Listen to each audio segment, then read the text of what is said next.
നമുക്കിന്നൊരു ഓണം ഷോപ്പിങ്ങിന് പോയാലോ. അപ്പം ഞാൻ ഓൾറെഡി ഇതാ റെഡി ആയിട്ട് നിൽപ്പുണ്ട്. എൻ്റെ കയ്യിൽ പുതിയ ബ്രേസ്ലെറ്റ് ഒക്കെ ഇട്ട് അതിൻ്റെ ഷോ ഓഫാണ് ഗെയ്സ് ഞാൻ നിങ്ങളെ കാണിച്ചുകൊണ്ടിരിക്കുന്നത്. പിന്നെ എൻ്റെ വീടിൻ്റെ ഫ്രണ്ടിൽ ഓണത്തിന് ഗംഭീരമായ പരിപാടി നടക്കും കേട്ടോ. അപ്പം അതെന്തായാലും ഞാൻ നിങ്ങളെ കാണിച്ചു തരുന്നതാണ്. ഇവിടെ എന്തായാലും തിരുവോണത്തിൻ്റെ അന്ന് ലൈറ്റ്സ് ഒക്കെ ഇടുമ്പം ഉറപ്പായിട്ട് എൻ്റെ വ്ളോഗ് വരുന്നതാണ്.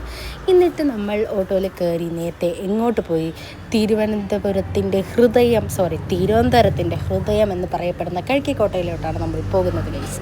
അവിടെ തന്നെ കുറേ നേരം അമ്മാതിരി തിരക്കുണ്ടായിരുന്നു ഗൈസ്. പിന്നെ നമ്മൾ കുറച്ച് നേരം പത്തനാപസ്വാമി ക്ഷേത്രത്തിൻ്റെ ഫ്രണ്ടിൽ നിന്നപ്പോൾ ഞാൻ നോക്കുമ്പോൾ ഒരു മേഘം മാത്രം ഇങ്ങനെ പറന്നു പോകുന്നു. പിന്നെ കുറച്ച് നേരം അതിൻ്റെ ക്ലിപ്പ് എടുത്തുകൊണ്ടിരുന്നിട്ട് പത്മനാഭസ്വാമീനെ നല്ലപോലെ തൊഴുതിട്ട് നമ്മൾ അവിടെ നിന്ന് പതിയെ നടന്നു. അപ്പോൾ എൻ്റെ കണ്ണിൽ സുണ്ടൽ കാണപ്പെട്ടതിനാൽ ഞാൻ അതും വാങ്ങി അവിടെ നിന്ന് ഞാൻ ഇറങ്ങുകയാണ് ഗൈസ്. പക്ഷേ എരിഞ്ഞ് ചത്തു, അത്രയും എരിവുണ്ടായിരുന്നു കേട്ടോ. പിന്നെ ഭയങ്കര തിരക്കായിരുന്നു കേട്ടോ. തിരുവനന്തപുരത്ത് പിന്നെ പറയണ്ടല്ലോ, ഓണം ടൈം അടുക്കാൻ പറ്റത്തില്ല ഇങ്ങോട്ടൊന്നും, അമ്മാതിരി തിരക്കായിരുന്നു. പിന്നെ കുറേ പൂക്കളും അതൊക്കെ വലിച്ചു വാരിയിട്ടിട്ടുണ്ടായിരുന്നു.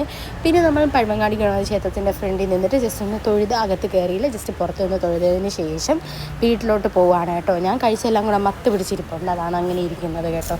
പിന്നെ ക്യാമറ കാണുമ്പോൾ ഒരാൾ മാത്രം മുഖത്തില്ലാത്ത തലവേദന ഉണ്ടാക്കുകയാണ്. അത് വേറെ ആരുമല്ല ഗൈസ്, എൻ്റെ അമ്മ തന്നെയാണ്. പിന്നെ നമ്മൾ അവിടെ നിന്ന് കുറച്ച് ഫലൂഡ കഴിച്ച്